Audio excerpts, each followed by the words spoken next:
नमस्कार दोस्तों, आज मैं आप सभी के समक्ष चैत्र मास की पूर्णिमा की कथा प्रस्तुत कर रही हूँ। चैत्र पूर्णिमा हिंदू नववर्ष की पहली पूर्णिमा है। इसे चैत्र पूनम अथवा चैत्र मास की पूर्णमासी के नाम से भी जाना जाता है। चैत्र पूर्णिमा को हनुमान जी के जन्म दिवस के रूप में भी मनाया जाता है। इसी पूर्णिमा तिथि के दिन श्री कृष्ण भगवान ने ब्रजमंडल में रास उत्सव मनाया था। धार्मिक दृष्टि से चैत्र मास की पूर्णिमा का विशेष महत्व है। आइए शुरू करते हैं चैत्र पूर्णिमा की कथा। बोलो बांके बिहारी लाल की जय, शिव शंकर भगवान की जय। द्वापर युग में एक बार यशोदा माँ ने श्री कृष्ण से कहा, हे कृष्ण, तुम सारे संसार के उत्पन्न करता, पालनहारी तथा संहार करता हो। आज मुझे कोई ऐसा व्रत बताओ जिसको करने से मृत्यु लोक में भी स्त्रियों को विधवा होने का भय ना रहे तथा यह व्रत सभी मनुष्यों की मनोकामनाएं पूर्ण करने वाला हो। श्री कृष्ण कहने लगे, हे माता, तुमने अति सुंदर प्रश्न किया है। मैं तुमसे ऐसे एक व्रत को विस्तार से कहता हूँ। सौभाग्य की प्राप्ति के लिए स्त्रियों को 32 पूर्णमासियों का व्रत करना चाहिए। इस व्रत को करने से स्त्रियों को सौभाग्य की प्राप्ति होती है। यह व्रत अचल सौभाग्य देने वाला एवं भगवान शिव के प्रति मनुष्य मात्र की भक्ति को बढ़ाने वाला है। यशोदा जी कहने लगी, हे कृष्ण, सर्वप्रथम इस व्रत को मृत्यु लोक में किसने किया था? इसके विषय में विस्तार से मुझे बताओ। श्री कृष्ण कहने लगे, इस भूमंडल पर अनेक प्रकार के रत्नों से परिपूर्ण कातिका नाम की एक नगरी थी। वहाँ चंद्रहास नामक राजा राज्य करता था। उसी नगर में धनेश्वर नाम का एक ब्राह्मण था और उसकी स्त्री अति सुशीला रूपवती थी। दोनों ही उस नगरी में बड़े प्रेम से रहते थे। घर में धन धान्य आदि की कोई कमी नहीं थी, परंतु उनको बहुत बड़ा दुख था कि उनकी कोई संतान नहीं है। एक समय एक बड़ा योगी उस नगरी में आया। वह योगी उस ब्राह्मण के घर को छोड़कर अन्य सभी घरों से भिक्षा लेकर भोजन किया करता था। वह रूपवती से कभी भिक्षा नहीं लेता था। एक दिन वह योगी रूपवती से भिक्षा न लेकर किसी अन्य घर से भिक्षा लेकर गंगा किनारे जाकर भिक्षान्न को प्रेम पूर्वक खा रहा था कि धनेश्वर ने योगी का यह सब कार्य देख लिया। अपनी भिक्षा के अनादर से दुखी होकर धनेश्वर योगी से बोला, हे महात्मन, आप सब घरों से भिक्षा लेते हैं परंतु मेरे घर की भिक्षा कभी नहीं लेते, इसका क्या कारण है? योगी ने कहा कि निसंतान के घर की भीख पतितों के अन्न के तुल्य होती है और जो पतितों का अन्न खाता है वह भी पतित हो जाता है। क्योंकि तुम निसंतान हो, इसलिए पतित हो जाने के भय से मैं तुम्हारे घर की भिक्षा नहीं लेता। धनेश्वर यह बात सुनकर बहुत दुखी हुआ और हाथ जोड़कर योगी के पैरों में गिर गया और कहने लगा, हे महाराज, यदि ऐसा है तो आप मुझको पुत्र प्राप्ति का उपाय बताइए। आप सर्वज्ञानी हैं, मुझ पर कृपा कीजिए भगवान। मेरे घर में धन की कोई कमी नहीं है, परंतु मैं पुत्र न होने के कारण अत्यंत दुखी हूँ। आप मेरे इस दुख का हरण करें। आप सामर्थ्यवान हैं। यह सुनकर योगी कहने लगे, हे ब्राह्मण, तुम चंडी की आराधना करो। घर आकर उसने अपनी स्त्री से सब वृतांत कहा और स्वयं तप करने के लिए वन में चला गया। वन में जाकर उसने चंडी की उपासना की और उपवास किए।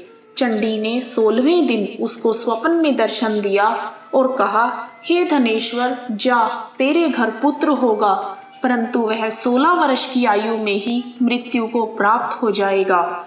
यदि तुम दोनों स्त्री पुरुष 32 पूर्णमासियों का व्रत विधि पूर्वक करोगे तो वह दीर्घायु हो जाएगा। जितनी तुम्हारी सामर्थ्य हो, आटे के दिए बनाकर शिवजी भगवान का पूजन करना, परंतु पूर्णमासी के व्रत 32 होने चाहिए। प्रातःकाल होने पर इस स्थान के समीप ही तुम्हें आम का वृक्ष दिखाई देगा। उस पर चढ़कर तुम एक फल तोड़कर शीघ्र ही अपने घर चले जाना। और अपनी स्त्री से सब वृतांत कहना।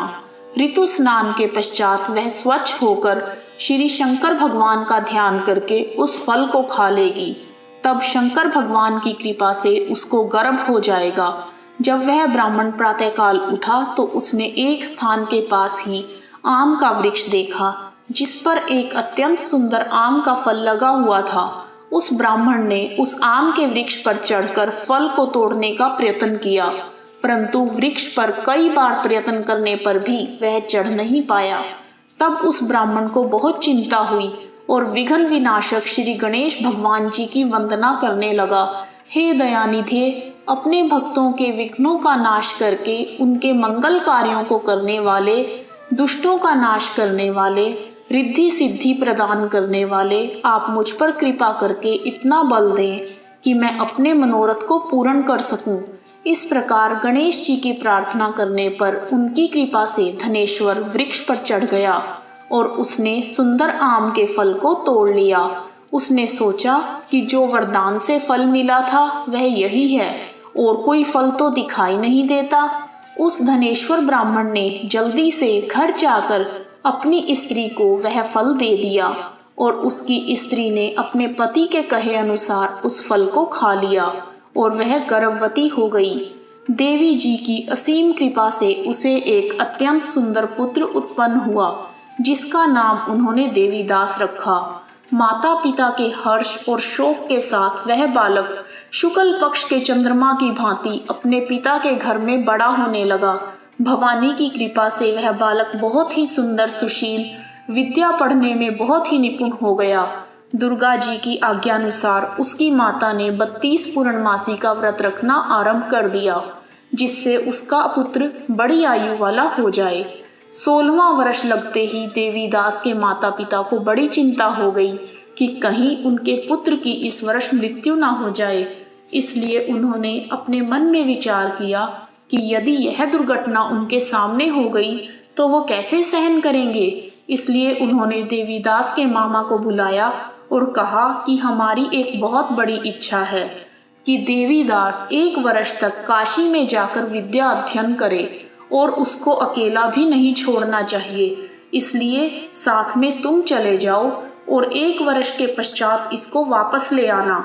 सब प्रबंध करके उसके माता पिता ने काशी जाने के लिए देवीदास को एक घोड़े पर बैठाकर उसके मामा के साथ भेज दिया, परंतु यह बात उसके मामा या किसी और से नहीं बताई। धनेश्वर और उसकी पत्नी ने अपने पुत्र की मंगल कामना तथा दीर्घायु के लिए भगवती दुर्गा की आराधना और पूर्णमासियों का व्रत करना आरंभ कर दिया। इस प्रकार बराबर 32 पूर्णमासी के व्रत को उन्होंने पूरा किया। कुछ समय पश्चात एक दिन वह दोनों मामा और भांजा मार्ग में रात बिताने के लिए किसी गांव में ठहरे हुए थे। उस दिन उस गांव में एक ब्राह्मण की अत्यंत सुंदर, सुशीला, विदुषी और गुणवती कन्या का विवाह होने वाला था। जिस धर्मशाला के अंदर वर और उसकी बारात ठहरी हुई थी, उसी धर्मशाला में देवीदास और उसके मामा भी ठहरे हुए थे। संयोगवश कन्या को तेल आदि चढ़ाकर मंडप आदि का कार्य किया गया तो लगन के समय वर को धनुर्वात हो गया।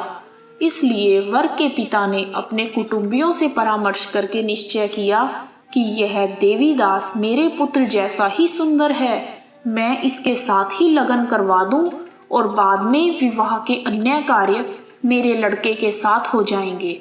ऐसा सोचकर देवीदास के मामा से जाकर बोला कि तुम थोड़ी देर के लिए अपना भांजा हमें दे दो, जिससे विवाह के लगन का सब कार्य सुचारू रूप से हो सके। तब उसका मामा कहने लगा कि जो कुछ भी मधु पर्क आदि कन्यादान के समय वर को मिले वह सब हमें दे दिया जाए तो मेरा भांजा इस बारात का दूल्हा बन जाएगा। यह बात वर के पिता ने स्वीकार कर लेने पर उसने अपना भांजा वर बनने के लिए भेज दिया और उसके साथ सब विवाह कार्य रात्रि में विधि पूर्वक संपन्न हो गया। पत्नी के साथ वह भोजन करने लगा तो अपने मन में सोचने लगा, ना जाने यह किसकी स्त्री होगी। वह एकांत में इसी सोच में गर्म श्वास छोड़ने लगा और उसकी आंखों में आंसू भी आ गए। तब लड़की ने पूछा कि क्या बात है, आप इतने उदासीन व दुखी क्यों हो रहे हैं। तब उसने सब बातें जो वर के पिता व उसके मामा में हुई थी लड़की को बता दी। तब कन्या कहने लगी, यह ब्रह्म विवाह के विपरीत कैसे हो सकता है? देव, ब्राह्मण और अग्नि के सामने मैंने आपको ही अपना पति माना है, इसलिए आप ही मेरे पति हैं। मैं आपकी ही पत्नी रहूंगी, अन्य किसी की कदापि नहीं। तब देवीदास ने कहा, ऐसा मत करिए, क्योंकि मेरी आयु बहुत कम है। मेरे पश्चात आपकी क्या गति होगी? इन बातों को अच्छी तरह से विचार कर लो। परंतु वह दृढ़ विचार वाली लड़की थी। वह बोली, जो आपकी गति होगी वही मेरी गति होगी। हे स्वामी, आप उठिए और भोजन कीजिए, आप निश्चय ही भूखे होंगे। इसके बाद देवीदास और उसकी पत्नी दोनों ने भोजन किया तथा शेष रात्रि वे सोते रहे। प्रातःकाल देवीदास ने अपनी पत्नी को 3 नगों से जड़ी हुई एक अंगूठी दी, एक रुमाल दिया और बोला, हे प्रिय, इसे लो और संकेत समझकर स्थिर चित्त हो जाओ। मेरा मरण और जीवन जानने के लिए एक पुष्प वाटिका बना लो। उसमें सुगंधी वाली एक नवमल्लिका लगाओ। उसको प्रतिदिन जल से सिंचा करो और आनंद के साथ खेलो, कूदो तथा उत्सव मनाओ। जिस समय और जिस दिन मेरा प्राणांत होगा, ये फूल सूख जाएंगे और जब ये फिर से हरे हो जाएं, तो जान लेना कि मैं जीवित हूँ। यह बात निश्चय करके समझ लेना, इसमें कोई भी संशय नहीं है। इतना कहकर देवीदास वहां से चला गया। प्रातःकाल होते ही वहां पर गाजे बाजे बजने लगे और जिस समय विवाह कार्य समाप्त करने के लिए वर तथा सब बाराती मंडप में आए, तो कन्या ने वर को भली प्रकार से देखकर अपने पिता से कहा, यह मेरा पति नहीं है। मेरा पति वही है जिसके साथ रात्रि में मेरा पाणी ग्रहण हुआ था। इसके साथ मेरा विवाह नहीं हुआ। यदि यह वही पुरुष है तो बताए, मैंने इसको क्या दिया? मधुपर्क और कन्यादान के समय जो भूषण आदि दिए गए थे उन्हें दिखाए तथा रात में मैंने क्या गुप्त बातें इनसे कही वह सब सुनाए। पिता ने उसके कहे अनुसार वर को बुलवाया।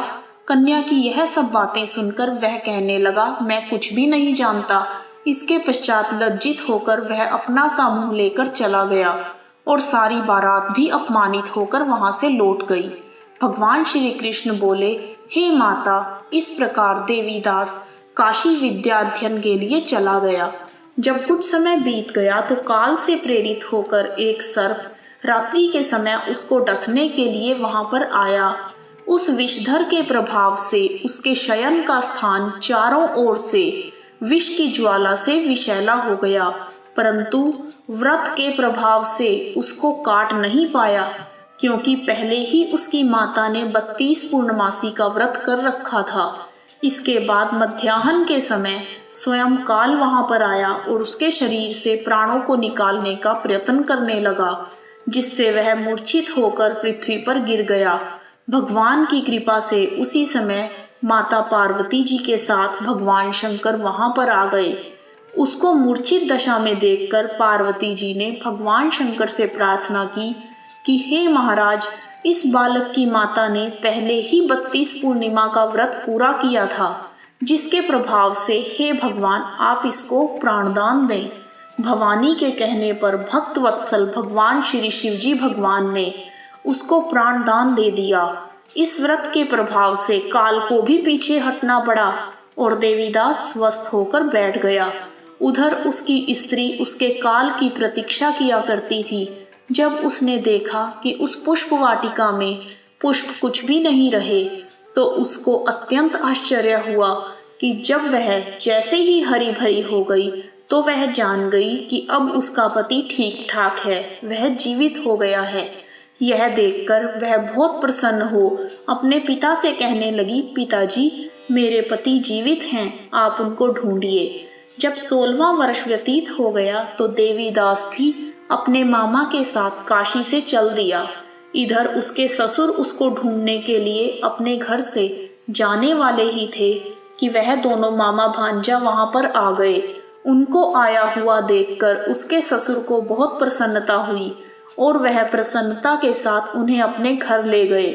उस समय नगर के निवासी भी वहां इकट्ठे हो गए और सबने निश्चय किया कि अवश्य ही इसी बालक के साथ कन्या का विवाह हुआ था। उस बालक को जब कन्या ने देखा तो पहचान लिया और कहा, यह तो वही है जो संकेत करके गया था। तदुपरांत सभी कहने लगे, भला हुआ जो यह आ गया है, और सब नगरवासियों ने आनंद मनाया।